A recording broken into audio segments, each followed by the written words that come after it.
Hi there, and welcome to the Nourished Mamas podcast, where nutrition, weight loss, and motherhood meet. I'm Mallory, a registered dietitian, mom, and founder of Daily Habits Nutrition.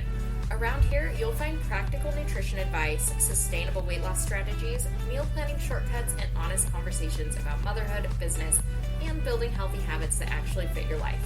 Whether you're navigating postpartum, perimenopause, trying to lose weight naturally, or using a GLP-1 medication, or maybe you just want to feel more energized and confident in your body, you're in the right place. My goal is to help you take the guesswork out of healthy eating, simplify nutrition, and show you that lasting change does not come from perfection. It comes from the small daily habits that add up over time. So grab your coffee, head out for a walk, fold that pile of laundry, or settle in for a few minutes just for you. I'm so glad you're here. Let's dive in. Hi there, and welcome back to the Nourished Mamas podcast. In today's episode, we're talking all about how to stay motivated. And honestly, I feel like this is such a trick question with weight loss because motivation is something that ebbs and flows, and you may not be motivated all of the time, and most likely you probably aren't motivated all the time. So we're going to talk about why motivation isn't necessarily the answer, and really how to build out some systems that make taking care of yourself so much easier even when the motivation isn't there. So in this episode, we'll go over a couple of examples. I'll share something that has shifted dramatically over this last year for me, as well as some of my clients' changes that they've been making. So to really get started, one of the main things is that motivation is a feeling. It's something that comes and goes, and instead of asking, how do I make myself do this, what we want to really focus on is where it fits in with something you're already doing. So we're going to be picking a behavior of something you do already and adding it to that. So my main example of how this has shifted dramatically over the last year for me is with my nighttime skincare routine. I, for the last 30 years, have never had a skincare routine.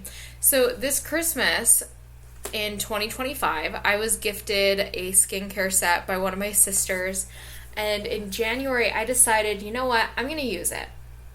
And I'm going to use it consistently. And I had never really done that before. It wasn't something that was really on my radar as something to do. But while I'm in my 30s now, I figured it was a good time to start.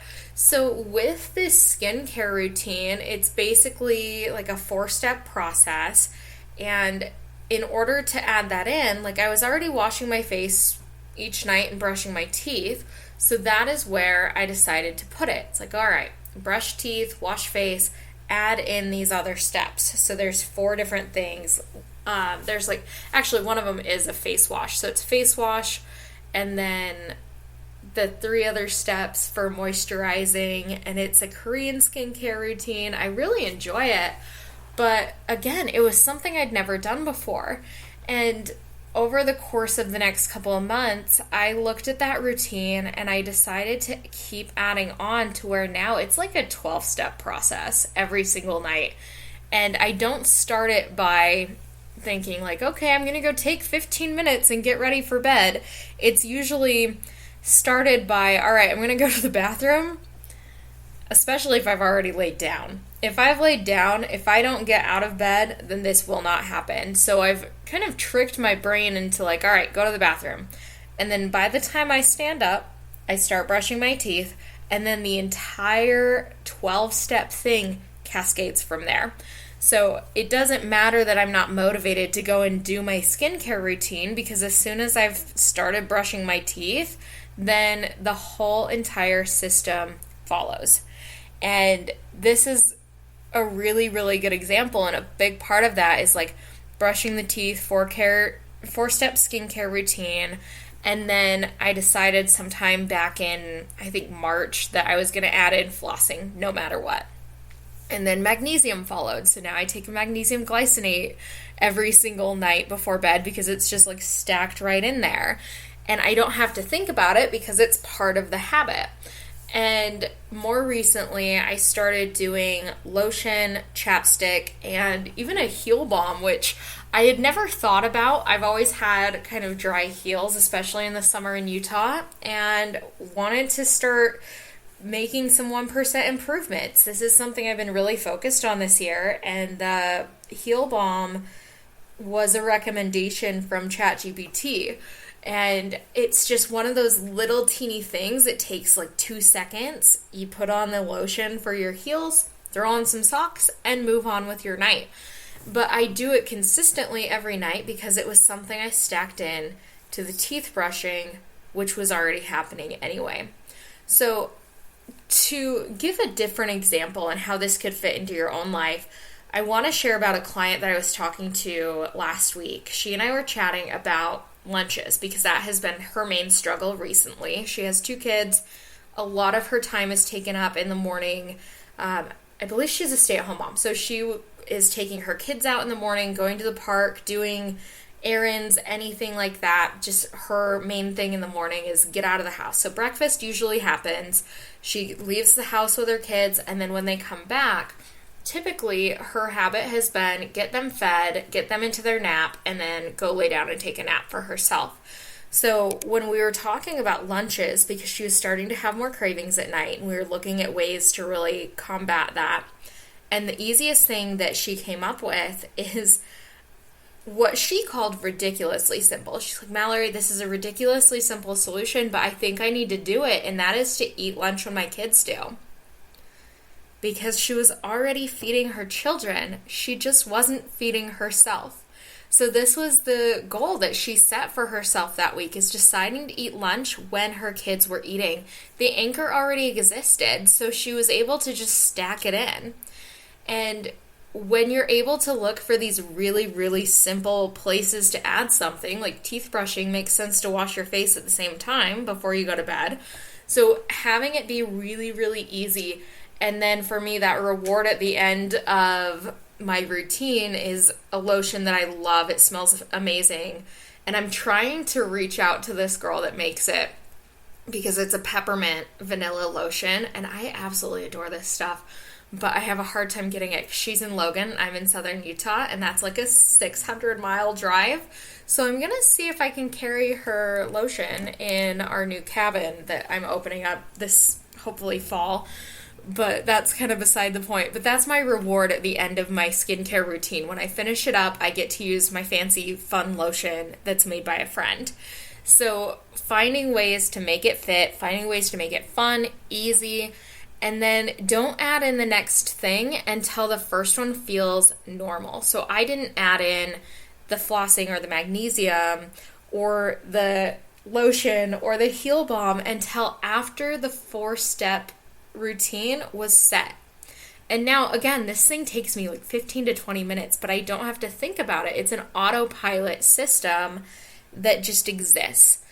And I believe there's 2 nights a week that I switch out. Like there's a glass skin serum that I use most nights, and then 2 nights a week I use retinol. So it's really, really similar, but it's just like one step is different. And so I remember like, all right, Thursdays and Sundays are my night to use retinol.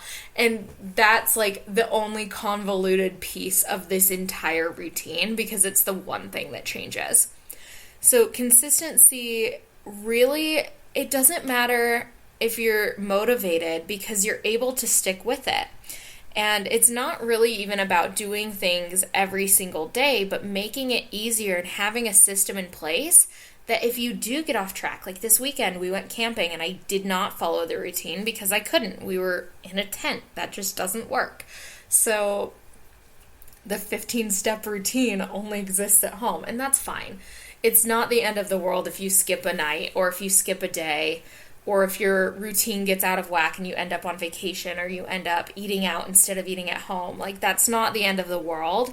But what really helps is having those systems in place. So you don't need to be motivated every single day. You have systems that are going to remember for you.